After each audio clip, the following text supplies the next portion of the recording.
Olá pessoal, sejam todos muito bem-vindos. Chegamos então ao último capítulo do nosso livro Pecados Intocáveis, capítulo de número 21. E agora? Acompanhe comigo. Se você não me abandonou até aqui, deve ter percebido que nesse livro tratamos de assuntos difíceis. Analisamos detalhadamente muitos pecados sutis que toleramos em nossas vidas. Algumas vezes a tarefa foi dolorosa. Espero que realmente tenha sido, porque isso significa que você foi honesto e humilde bastante para admitir a presença de alguns desses pecados em sua vida. E nisso reside a esperança. Lembra-se de que Deus se opõe aos arrogantes, mas dá graça aos humildes. 1 Pedro capítulo 5, verso 5. As afirmações iniciais do Sermão do Monte, Mateus capítulo 5, versos de 1 a 7, irão encorajar você. Os pobres de espírito, os que são chamados, são pessoas cientes de seus pecados.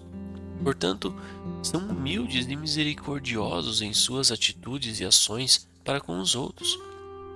E têm fome e sede da justiça, que sabem que ainda não alcançaram. Em tudo apresentam um comportamento diferente da pessoa orgulhosa, hipócrita, que se acha moralmente superior. São eles, e não os que se acham melhores do que os outros, que o Senhor Jesus chama de bem-aventurados. Ao contar suas parábolas, Jesus criava personagens com o intuito de fazer que o ensino fosse marcante. Analise a parábola do fariseu e do cobrador de impostos orando no templo. Lucas capítulo 18, versos de 9 a 14. Para os judeus, o contraste entre o fariseu, odiado cobrador de impostos, não poderia ser maior. A parábola do filho pródigo, Lucas capítulo 15, versos de 11 a 32, o comportamento desprezível do filho certamente chocou o público judeu. Contudo, as duas parábolas, não o fariseu sançarrão e o irmão moralista que receberam a condenação implícita de Jesus. O cobrador de impostos, no entanto, vai embora justificado. O filho pródigo arrependido é recebido com um abraço caloroso do pai. Será que isso não revela algo sobre o quanto Deus odeia o pecado da autorretidão e sobre como ele responde graciosamente ao humilde e contrito de espírito? Concluo o último capítulo com uma referência ao sermão Força Expulsora de um Novo Amor, de Thomas Chalmers. A pergunta é natural. Como crescemos nesse novo amor? Ele é resultado de uma conscientização cada vez maior de que continuamos pecando e também de que Cristo mostrou seu amor por nós ao morrer por esse pecado. A história de Lucas sobre a mulher que lavou e ungiu os pés de Jesus, capítulo 7, versos 36 a 50, o mestre afirma: aquele a quem se perdoa pouco, este ama pouco. Verso 47. O oposto também é verdadeiro, como Jesus deixa bem claro nos versos 41 a 43, ou seja, quem é perdoado bastante ama muito. Simão, fariseu, não sabia o quanto era pecador e como precisava ser perdoado. Então amou pouco, ou na verdade nunca amou. A mulher sabia o quanto era pecadora e como precisava ser perdoada. Então amou muito. O modo de crescermos em nosso novo amor por Cristo, conforme Chalmers pregou, é aprofundar o conhecimento do amor de Cristo por nós, conforme é revelado no Evangelho. O apóstolo Paulo escreveu que é o amor de Cristo por nós que nos motiva a viver para Ele. 2 Coríntios capítulo 5, versos 14 e 15. Esse amor por Jesus que expulsa nosso amor pelo mundo só pode ser uma reação ao sentimento profundo e sincero de seu amor por nós.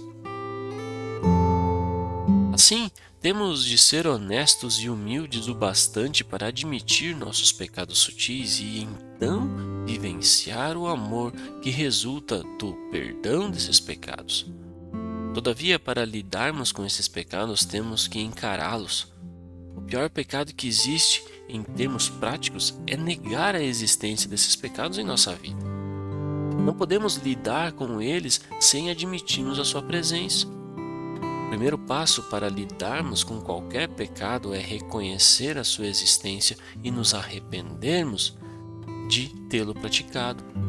Isso não significa que seremos rapidamente bem-sucedidos em nos livrarmos deles. A carne não desiste assim tão fácil. Pelo contrário, usando uma expressão de Paulo, temos de matar esses pecados. Romanos capítulo 8, verso 13 e Colossenses capítulo 3, verso 5. Além disso, desenvolvermos o hábito de pecar. Desenvolvemos o hábito dos maus pensamentos, ansiedade, autocomplacência, atitudes críticas, fofoca e coisas semelhantes. E agora? O que fazemos daqui para frente? Como aplicaremos a mensagem global desse livro?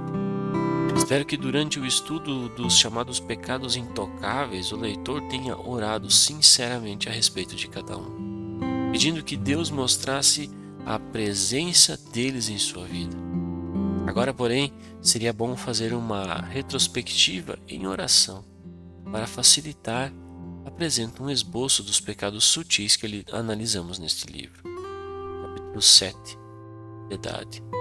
Capítulo 8, Ansiedade e frustração. Capítulo 9, Insatisfação.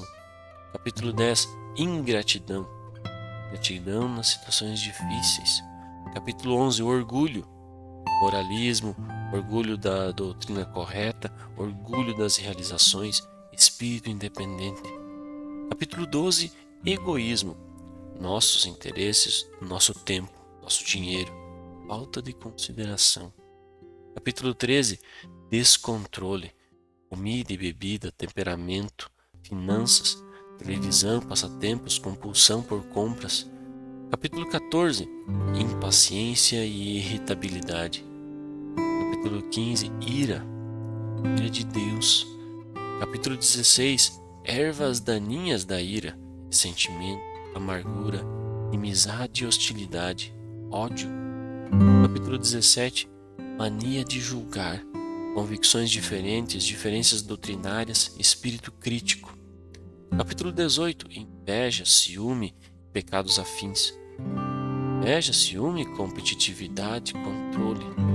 Capítulo 19, Pecados da língua, fofoca, difamação, mentira, palavras grosseiras, sarcasmos, insultos e desdém. Capítulo 20, Mundanismo, dinheiro, imoralidade vicária, idolatria.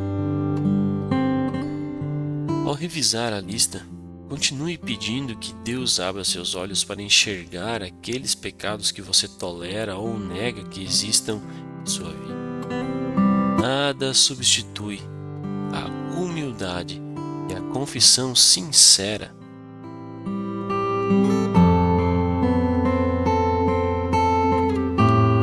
De nossos pecados como o primeiro passo para lidar com eles. Você pediu que outras pessoas avaliem a presença desses pecados sutis em sua vida? Se não pediu, agora é um bom momento para fazer isso. Reúna-se com o cônjuge, um irmão ou irmã, um amigo. Peça que sejam honestos com você. Garanta-lhes que você não irá se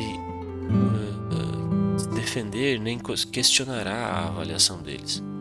Ouça, mas não responda. Se quiser, peça-lhes para avaliar você em cada área de acordo com uma escala mais ou menos assim. Sem problema, problema ocasional, problema frequente, caracteriza a sua vida.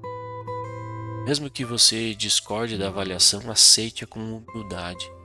Talvez Deus esteja usando a outra pessoa para revelar problemas que você não admite.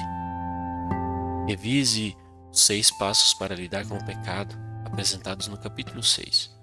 Caso se sinta esmagado, Dê atenção especial ao primeiro passo, que é tratar o pecado sempre no contexto do Evangelho. Lembre-se de que a santificação progressiva, isso é, desnudar-se do pecado e revestir-se da semelhança de Cristo, está sobre duas pedras fundamentais: a justiça de Cristo e o poder do Espírito Santo. Não tire os olhos de Cristo, de sua justiça perfeita, quanto à sua posição e aceitação por Deus. Lembre-se, se você estiver unido a Cristo, Deus irá enxergá-lo revestido da perfeita justiça de seu Filho. Busque sempre a capacitação do Espírito Santo para lidar com o pecado em sua vida e produzir o fruto do Espírito. O mundo vive de olho em nós, mesmo quando desdenha de nossos valores e rejeita a nossa mensagem. Podemos achar que nossos pecados sutis estão escondidos de seus olhos, mas de alguma forma o mundo os enxerga. As pessoas notam o nosso moralismo, a nossa ira, o nosso espírito crítico. Elas nos veem como santarrões ou como hipócritas que não praticam o que pregam. Lidar com nossos pecados aceitáveis com humildade e honestidade contribui muito para desfazermos essa imagem. Por fim, gostaria de repetir a advertência de 1 Pedro capítulo 5, verso 5. Deus se opõe aos arrogantes, mas dá graça aos humildes. Chegamos ao fim do nosso capítulo e também do nosso livro Pecados Intocáveis. Esse capítulo final traz uma boa reflexão acerca de todo o livro. Eu gostaria de encorajar você realmente a fazer uma breve reflexão ou uma longa reflexão acerca dos pecados intocáveis tratados no transcorrer desse livro. Nós possamos realmente, como declara nesse último capítulo, nos arrependermos e mudarmos talvez a imagem que o mundo tem dos cristãos. Mas não só por esse motivo, só pelo motivo de nós sermos vistos como verdadeiros cristãos pelo mundo, mas por realmente sermos verdadeiros cristãos diante de Deus. Sermos efetivamente santos, separados, pessoas que possuem uma conduta aceitável, verdadeiro cristão, como foi lido lá nos primeiros capítulos desse livro. Fica aqui o meu abraço, meu desejo de que o Senhor possa transformar a minha vida e a sua vida. Nós possamos, como já mencionado, sermos mais parecidos com Ele. Possamos ter esse desejo, humildade no coração, para tratar e para lidar com essas situações, com aquilo que nós lemos e praticar de maneira a sermos realmente santos. Como Cristo é santo, como Ele mesmo disse, sejam santos como eu sou santo. Forte abraço a vocês e nos vemos no próximo livro. Até mais.